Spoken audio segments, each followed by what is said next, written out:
This is evaluating Genesis 1 and 2 from the Bible Survey Series, Section 3. This is Beginnings, Part 2. So how should Genesis 1 and 2 be read? It doesn't take long. You would have already done this reading in your chapter a day guide to tell that there's some distinctions, some unique variances between the creation telling of Genesis 1 and the creation telling of Genesis 2. And so in Genesis 1, you have the creation of light, then you have the creation of the water and the sky, then you have the creation of land with vegetation, followed by the things that fill those areas. So you would have the luminaries or the lights that fill the light space. You would have the birds and the fish that would fill the sky and the sea. You would have all manner of land-dwelling creatures. The things that creep on the earth, the four-footed animals, humankind, that would fill the land space that has vegetation. And then you have the Sabbath break, and then you have this, in the day that the Lord made, there was no tree, there was no plant, nothing bearing vegetation. It had rain. God called a mist to fall over the land. He made man from the dust, breathed life into him, took him and placed him in a garden that he had planted. And so you have kind of this inversion and this movement of things around you. Did the plants come before humanity? Did humanity come before the plants? You have this retelling of how the woman came to be, and just there's a lot of different things that seem to be going on, and so how should it be read? How do you tie all the pieces together? Well, one theory is that it's a chronological story. You just read it straight through. Now, the problem with that is that doesn't take very seriously the distinction in ancient writing. Ancient writers did not write in the same way that we do now. And it's kind of maddening for us because we prefer chronological storytelling. We like for history to be in order. We like narrative to be in order. We like things to progress from oldest to newest. We like to follow a transitional framework. That's not necessarily how the ancients would have written. Genesis could very well be a 3,000-year-old or older narrative come to us from the ancient Hebrew people.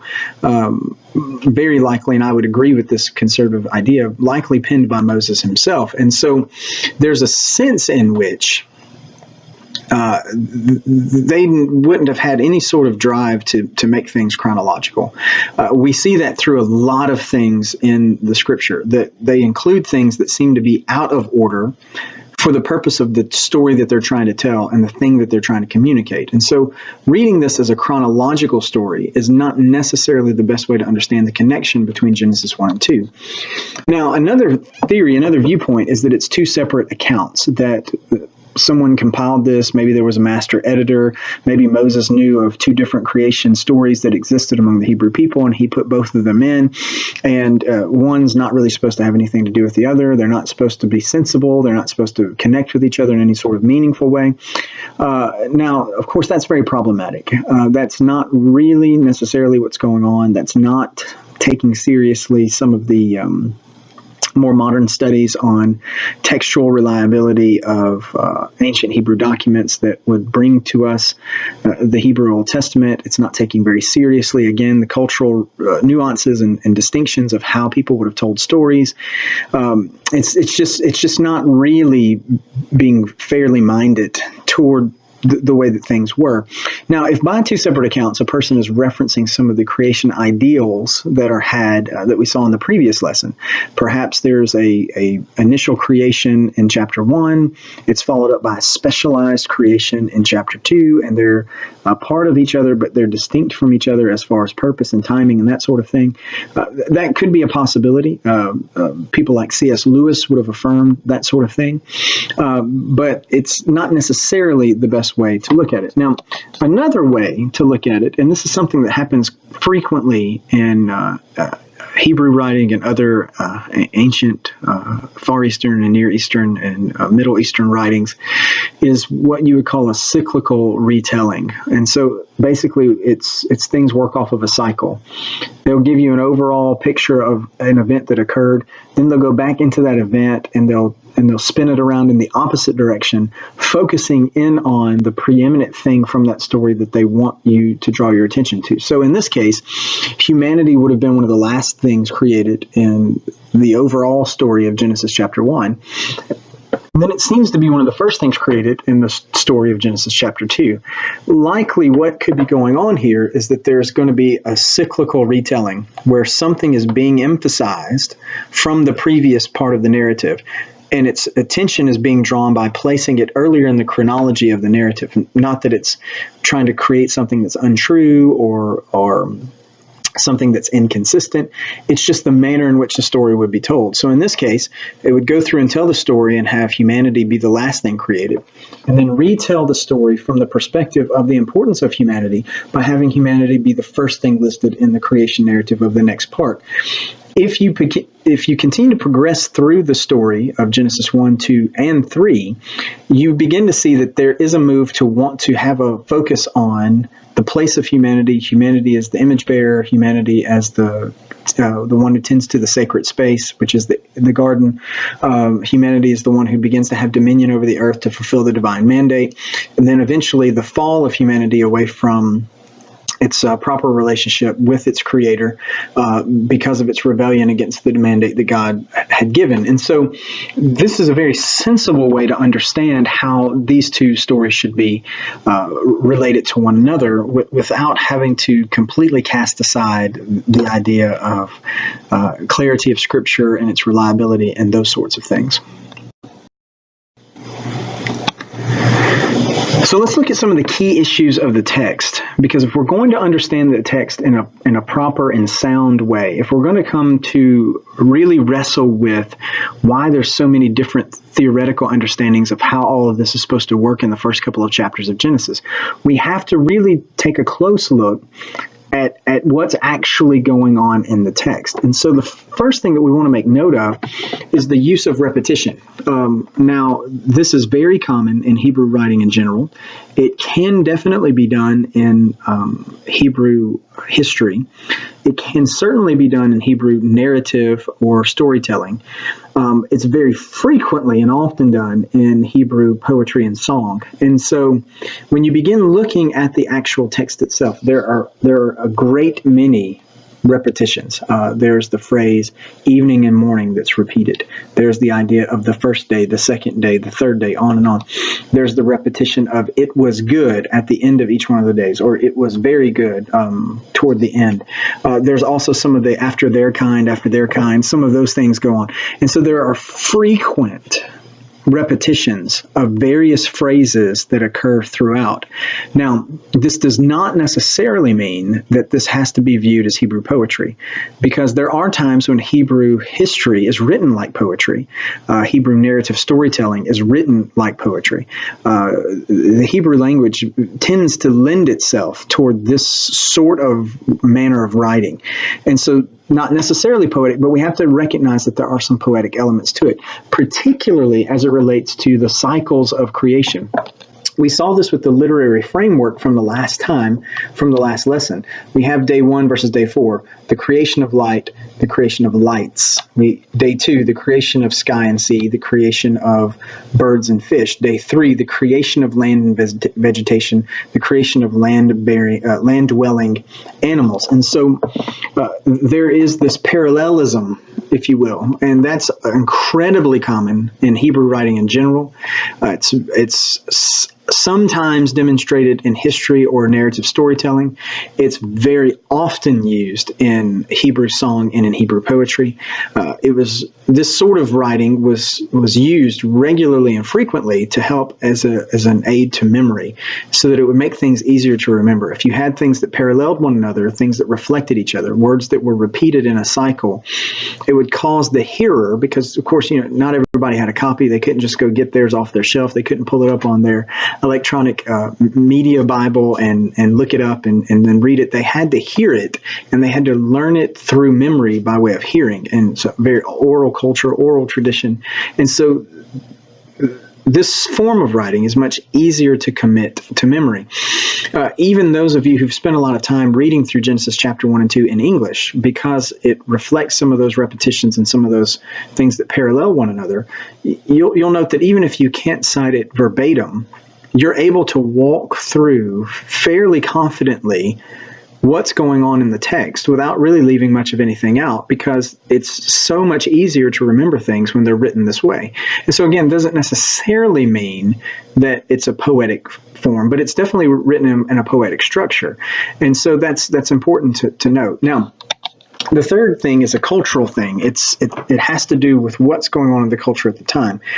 There are many who feel that the writing of Genesis 1 and 2 is a polemic against other creation narratives.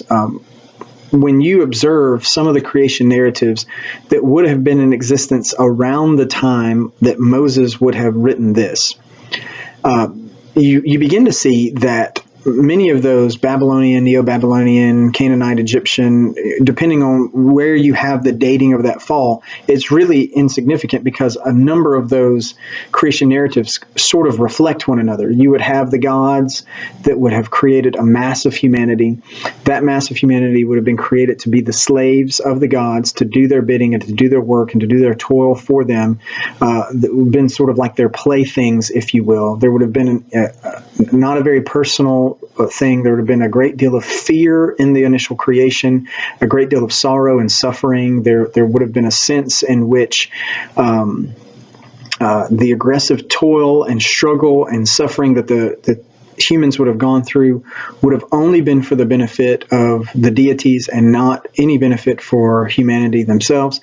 And so you take those notions of creation and then you compare them over against what we see in Genesis 1 and 2, that there is a special creation, that man is set apart as unique, that he receives spiritual life where other living things do not, that he's given dominion, that he's given authority, that he is called the image of God, that he is made for the fellowship with God, that he is given the mandate to work, but that his work is sweet and it's enjoyable and it's pleasant.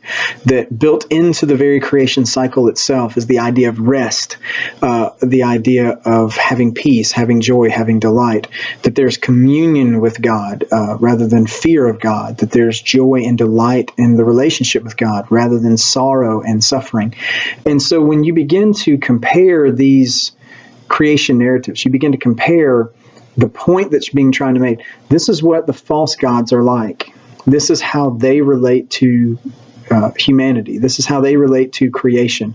They are brutal and brutish and ogreish and harsh and cruel, and they desire only what's best for them and never what's best for you. Whereas you see God empowering mankind with authority and with wisdom and with reason and with opportunities for delight and joy and a great deal of satisfaction in knowing that they are in proper relationship with God, that God actually loves them and cares about them and desires what's best for them and is sharing his glory with them. And so this creates a great cultural background for when we read Genesis 1 and 2 to see this is what they would have been hearing. They would have been hearing, well, listen, your God is very different from the other gods that are around you. This is how he longs and desires to relate to you. And it would have been a very beautiful setting and a beautiful scene for the people who would have heard it. Now, one of the very interesting issues that comes up in Genesis 1 and 2 is humans as the image of God. This is declared that let us make man in our image and our likeness. Then you have the breathing of the breath of God into humanity in Genesis chapter 2. You bring these two ideas together, that man becomes a living being, a living spirit, a living soul, that he reflects in some way and that the rest of creation does not, what God is like. And so there are some standard explanations that are classic, and it could include some or all of these. One is that humanity has authority just like God does. Part of the divine mandate was that man would subdue the earth, that he would fill it, that he would multiply in it, that he would rule over the fish of the sea and the birds of the air and the other animals on the land. that he would tend to it and he would care for it. The implication of his work when he goes into the sacred space of the garden is that he would tend to it, he would help to cultivate it, that he would use the authority that had been given to him to create an environment that reflected the peace and the joy and the delight in the work of God. There's also a sense in which then there's reason in mankind that's not necessarily reflected in the rest of the animal kingdom. Though, don't get me wrong, there's some incredibly intelligent animals out there, but there are none who've created the works of Shakespeare. There are none who've created rocket ships to go out into space. There are none who've built telescopes and microscopes and understand bacteria and viruses and how to combat germs and develop medicine and build skyscrapers, and on and on and on the list goes. There's a sense in which humanity, even in the creation narrative, is endowed with an ability to reason through and problem solve and cultivate an environment that's best for all, that looks outside of self, that looks outside of just personal benefit, and seeks to do what's best for everyone that's going to be involved. And so there's a beautiful reflection of God there and the ability to reason through things. There's also the idea of humanity as spirituality. We are not just physical, but we are also spiritual. God has breathed into us the breath of life. He's made us to be a living soul. He's made us to be a spiritual being. And then there's a sense also in which man is creative. Throughout all of the creation narrative is the creativity of God. It's built into the idea, and God created, and God made, and God created, and God made. And he has called for mankind to do the same thing. And not long into the rest of the story, and we'll see this in the next lesson, even after the fall, when Cain goes and he builds a city, people begin developing music, and they begin developing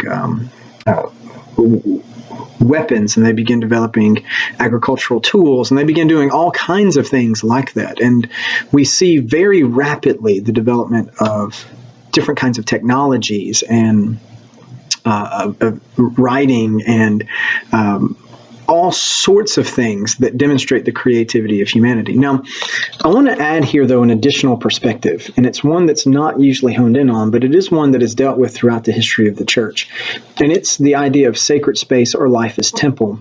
The picture here is that human presence is a living testimony against idolatry. When we get to the Ten Commandments later, we'll see that you're not supposed to develop an image. You're not supposed to make an image in the form of the creature, the creeping thing, the things that dwell on the earth, or man, that sort of thing. You're not supposed to make an image and bow down to it or worship it or whatever. And what we see is that humanity has the image of God already. That's what they've been called. They've been placed in a sacred space. We see this in Genesis chapter 2, where God takes man and puts him in the garden that he himself has planted. It's a distinct space from all the other space that's there on the earth. It's a distinct human person, one who has the breath of life in him, one who's a living soul. He's been placed there. He's received a divine mandate from God. And so what we have is we have a sacred image in a sacred temple. And this is the picture of humanity. One of the things that causes us to reflect the image of God is that we are God's image. I hate to use the word idol because it wouldn't be proper, but we are the image-bearing thing, the physical representation of the invisible God. Now, for some that might sound blasphemous. It sounds too much like Jesus, but that's what eventually, as we get there, it's a long way off when we get to the New Testament, but that's what Jesus has come to bring us back to. He has come to reconcile us back to God in the way that we should be. We are to be image bearers. Christ came and was the perfect image bearer. He's he's accomplishing through his work on the cross. He is bringing us back to himself this way. He is causing us to look like him, and he looks like God. That he is the exact representation of the invisible God, as it says in Colossians and Hebrews and John chapter 1 and other places. And so what humanity originally was designed to be, what we are made to be in this world, was the sacred image in the sacred temple. Now that moves us then to the divine mandate. In Genesis chapter 1, verse 28, it says, "Be fruitful and multiply, and fill the earth and subdue it, and rule over the fish of the sea, and over the birds of the sky, and over every living thing that moves on the earth." And so what mankind was called to was to life. We are to live and to make life. So we're to have life, and we're to be fruitful and multiply. We're to fill the earth with life. and to territorial expansion. Not only are we to have life, but we're to expand that life out. We're to fill the earth with that life. And so we're called to life, we're called to territorial expansion. Don't know how big the garden was, but apparently we weren't supposed to stay there. We're supposed to stretch out and spread out. We were also called to be peacemakers and peacekeepers.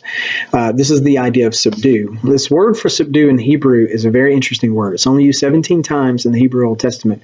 Other than here, the other 16 times, it's always used in some sort of violent context. It's used either of the oppression of an enemy, turning them into a slave after war, it's used as a euphemism for people assaulting one another, but there's the sense in which you're overwhelming someone else by your strength and by your power and by your might.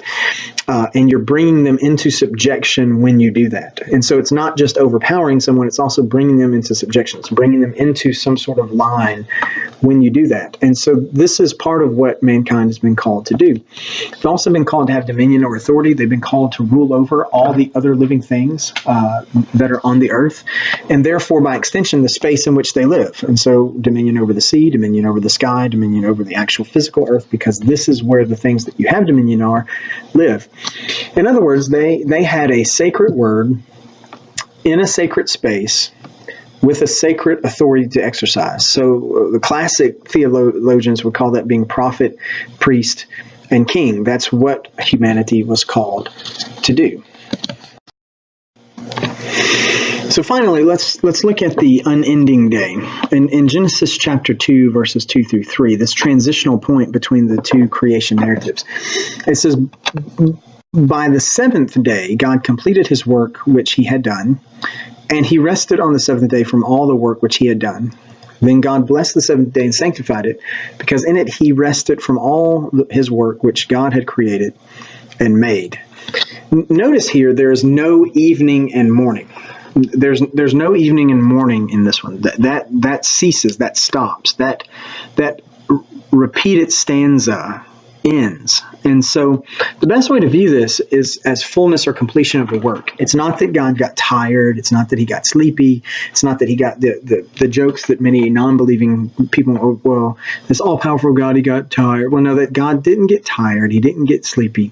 The picture in this sort of ancient literature like this, whenever you would have a deity that would sit down in his temple, that he'd sit down in his space, you'd have this of kings too, they would, quote, rest, they would take a Sabbath, they would take a reprieve from their work. That meant that they had done all that they needed to do, and they were ruling in prosperity and peace from where they were. And so you have this picture of God placing his ambassador, his representative, in his sacred space, and now he is resting. He is taking a Sabbath. He is basically saying all that needs to be done is done. There's nothing more in this that I have to actually do. I can now enjoy and be enjoyed, enjoy that which has been made, be enjoyed by that which has been made, because it's all full and it's all complete and it's all as it should be. As we saw at the end of the actual creation parts, it was very good. And so we have this picture here. So the Sabbath is where we were meant to live. That's the idea. Each day in the fullness of divine presence and perfection. That's what we were meant to be a part of. We were meant to be in communion with God. We were meant to enjoy his rest. We were meant to enjoy his dominion. We were meant to enjoy his peace. We were meant to enjoy him fully, and we were meant to do it on a regular and perpetual basis. And what we'll see when we move next time into things like the fall and the flood and Babel and that sort of thing is that we have been progressively moving further away from that rest, further away from that enjoyment, further away from that peace, and we've been moving more deeply into rebellion and war and angst and anxiety and labor and toil and struggle and suffering rather than delight and joy and peace. And we see in Hebrews chapter 4, to kind of move ahead a little bit, that Jesus has come to reestablish that. He has come to bring us the rest that should have been ours. He has come to be our Sabbath for us. And so part of the reconciliation, part of the redemption, is to bring us back to this place where we're back to the unending day. We're back to the day that doesn't have evening and morning, that doesn't have a start and a stop, that has a perpetual motion, that has no end in sight, this eternal and everlasting rest and satisfaction in the things of who the Lord is. And so as we walk through this creation reality and we get ready to move into the downfall away from it, let's reflect on the fact that when God made the world, He made the world to be perfect and right. He made the world to have humans in it as His representatives, His image. He gave them a sacred word. He gave them a sacred space to live in. He gave them a sacred authority to exercise in the world that He had provided. And in giving them this, He called them to the expansion of life. He called them to a perpetual Sabbath rest. He called them to a perpetual enjoyment of Him forever. And soon, as we will see, there was a rejection of this, and it caused all things to turn up on their end. But to this point, things were as they should be, man and God at peace with one another. And so as we continue to walk through this study, we'll begin to see what starts to happen, what begins to unfold when that is turned away from. Thanks, and see you next time.